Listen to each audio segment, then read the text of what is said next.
Sleep paralysis ఇది ఒక different అయిన టాపిక్ కదా.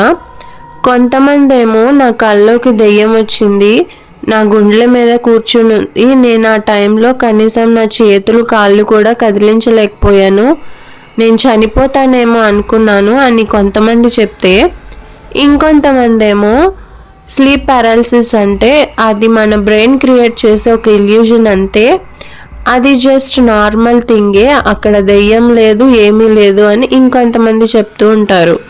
కానీ నిజంగా స్లీప్ పారాలిసిస్ని ఫేస్ చేసిన వాళ్ళకి తెలుస్తుంది కదా. అలా ఎవరో కూర్చున్నట్టు కదలలేకపోయినట్టు ఆ టైంలో నిజంగానే ప్రాణాలు పోతాయేమో అన్న భయాన్ని ఫీల్ అవుతూ ఉంటారు. ఇది ఫేస్ చేసిన వాళ్ళకే ఎక్కువ తెలుస్తుంది, థియరీ అని చెప్పే వాళ్ళకి అది అంతగా అర్థం కాదు. ఎంతమంది స్లీప్ పారాలిసిస్ని ఫేస్ చేశారు మీలో? సాధన అయితే ఈ స్లీప్ పారాలిసిస్ని ఫేస్ చేసింది. అది ఓన్లీ పడుకున్నప్పుడే కాదు, అదేదో తను మెలకుగా ఉన్నప్పుడు కూడా జరిగినట్టు తను ఫీల్ అయ్యింది. తను అదంతా ఎలా ఫీల్ అయిందో, చివరికి ఏం జరిగిందో చూసేద్దాం.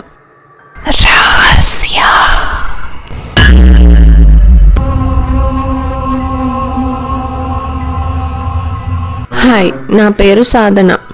నేను అప్పుడే నా కోర్స్ కంప్లీట్ చేసి జాబ్ కోసం చూస్తున్నా, కానీ జాబ్స్ అయితే ఏవి రావట్లేదు. సర్లే కొంచెం గ్యాప్ తీసుకుని జాబ్స్ కోసం ట్రై చేద్దామని మా అమ్మ నాన్నకు చెప్తే వాళ్ళు కూడా సరే ఇంటికి వచ్చేసి తర్వాత ట్రై చేసుకుంది కానీ అన్నారు. నేనేంటంటే ఇంటర్ వరకు హాస్టల్లో ఉన్నాను అండ్ నా ప్రొఫెషనల్ కోర్స్ కోసం నేనైతే ఒక రూమ్ తీసుకుని ఆ రూమ్లో ఉండేదాన్ని, అందుకే వాళ్ళు ఇంటికి వచ్చేయమన్నారు. నేను కూడా నా రూమ్ మొత్తం సర్దేసుకొని కీస్ కూడా ఓనర్కి ఇచ్చేసి ఇంటికైతే వెళ్ళిపోయాను. మా అమ్మ నాన్న వాళ్ళు ఏంటంటే అప్పుడే కొత్త ఇంట్లోకి అయితే మారారు.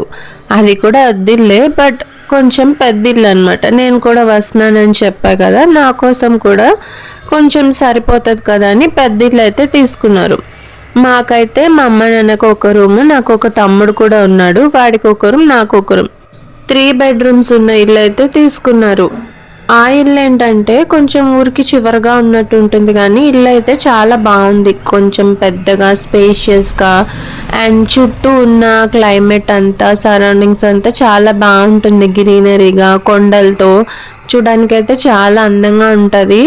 నాకేంటంటే కొంచెం భయం, నేను ఒక్కదాన్నే ఉండడానికి కొంచెం భయపడేదాన్ని. నేను ఉన్న రూమ్లో కూడా నా కోర్స్ కంప్లీట్ అయ్యే వరకు నాతో ఫ్రెండ్స్ ఉండేవాళ్ళు. అమ్మ నాన్నతోనే కదా ఉండేది, భయమేం ఉంటుందిలే అని నేనైతే లైట్ తీసుకున్నాను.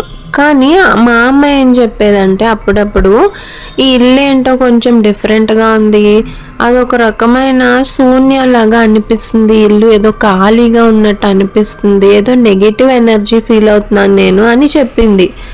నేనేమనుకున్నానంటే కొత్త ఇల్లు కదా అందుకే అలా ఫీల్ అవుతుందేమో అనుకున్నా. కానీ మా అమ్మ ఏమనేదంటే జనరల్గా ఇల్లు అంటే మనది అన్న ఫీలింగ్, ఏదో ఒక రకమైన నిండుతనం మనకి ఇంట్లో ఉంటుంది.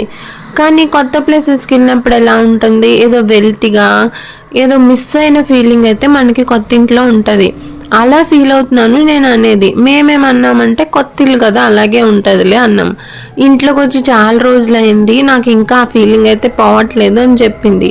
ఈలోపు ఇదంతా విన్నా మా డాడీ ఏంటంటే నాకు కొంచెం భయం అని చెప్పా కదా, తనకి ముందే భయం, నువ్వు ఇలాంటివి పెట్టకు తనకి అని చెప్తే మా అమ్మ కూడా ఇంకా ఆ టాపిక్ అయితే ఎప్పుడు తీసుకురాలేదు. నేను కూడా అది కొంచెం సేపు ఆలోచించాను, కానీ సర్లే కొత్త ఇల్లు కదా నాకు కూడా అలాగే ఉంది, అమ్మకు కూడా అలాగే ఫీల్ అవుతుందేమోలే అని నేను కూడా దాన్ని అంతగా పట్టించుకోలేదు. ఒకరోజు ఏమైందంటే నేను మా తమ్ముడు ఇంట్లో ఉన్నాం, మా అమ్మ నాన్న బయటకు వెళ్ళారు.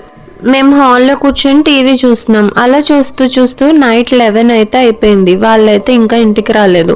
అమ్మ నాన్న వచ్చినాకే రూమ్స్లోకి వెళ్దాంలే అంటే సరే, తమ్ముడు కూడా నా గురించి తెలుసు కదా, వాడు కూడా సరే అన్నాడు. నేనేంటంటే నాకు కొంచెం భయం అని చెప్పా కదా, రూమ్స్ అన్నీ లాక్లు వేస్తూ ఉంటాను, బయట నుండి లోపలికి ఏవి రాకుండా నైట్ టైం అయితే కొంచెం అన్నీ క్లోజ్ చేసి పెడతా ఉంటాను.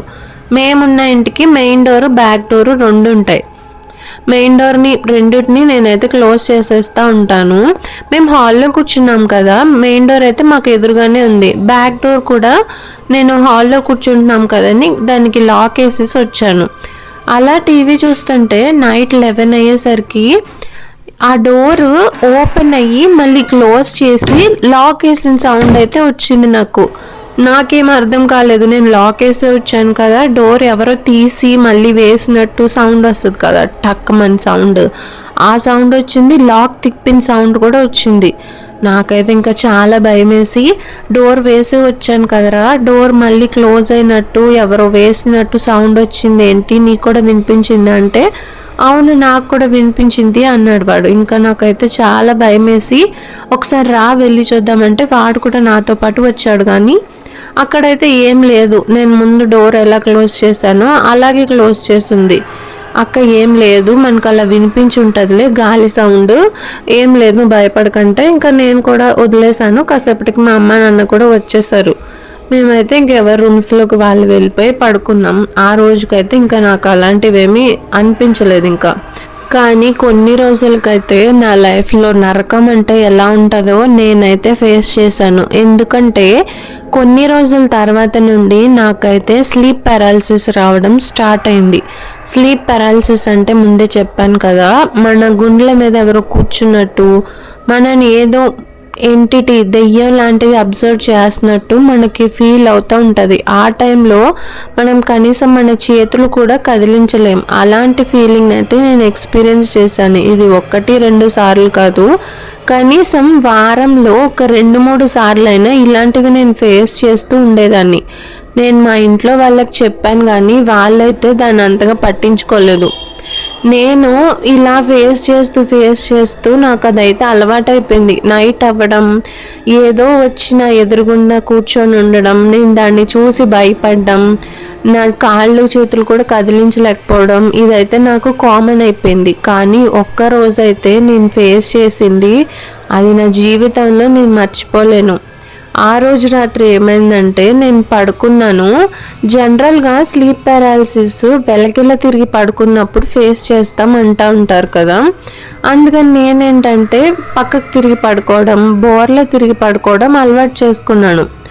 ఆ రోజు కూడా నేను బోర్లా తిరిగి పడుకున్నాను. కానీ ఫస్ట్ కాసేపు ఎవరో నా తల దగ్గర ఉండి నన్ను అబ్జర్వ్ చేస్తున్నట్టుగా అనిపించింది. నేను ఆ రోజు ఎలా పడుకున్నా అంటే బోర్లా తిరిగి నా తలనైతే ఒక సైడ్కి తిప్పి పడుకున్నాను. నా తల మీద నుంచొని నా వైపు ఎవరో చూస్తున్నట్టుగా, నా తల దగ్గర నుంచొని అబ్జర్వ్ చేస్తున్నట్టుగా నాకు అనిపించింది.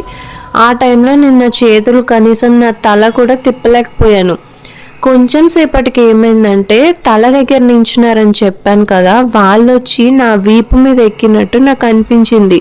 నా వీపు మీద ఎక్కి నించునేసరికి నా బాడీ అంతా బెడ్ లోపలికి వెళ్ళిపోతుంది. అలా కొంచెం సేపు అయ్యేసరికి నా తలని దిండిలోకి పట్టుకొని గట్టిగా నొక్కేస్తున్నారు. నేనైతే విడిపించుకోవడానికి చూస్తున్నాను కానీ అదైతే నా వల్ల అస్సలు కావట్లేదు.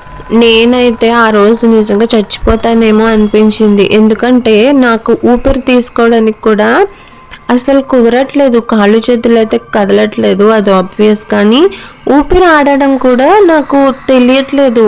నా గుండెల మీద ఎవరో కూర్చున్నారు కదా వెనక వైపు వీపు మీద, నా బాడీ మొత్తం బెడ్కి అలా అంటుకుపోయి నా హార్ట్ బీట్ కూడా నాకు తెలుస్తుంది.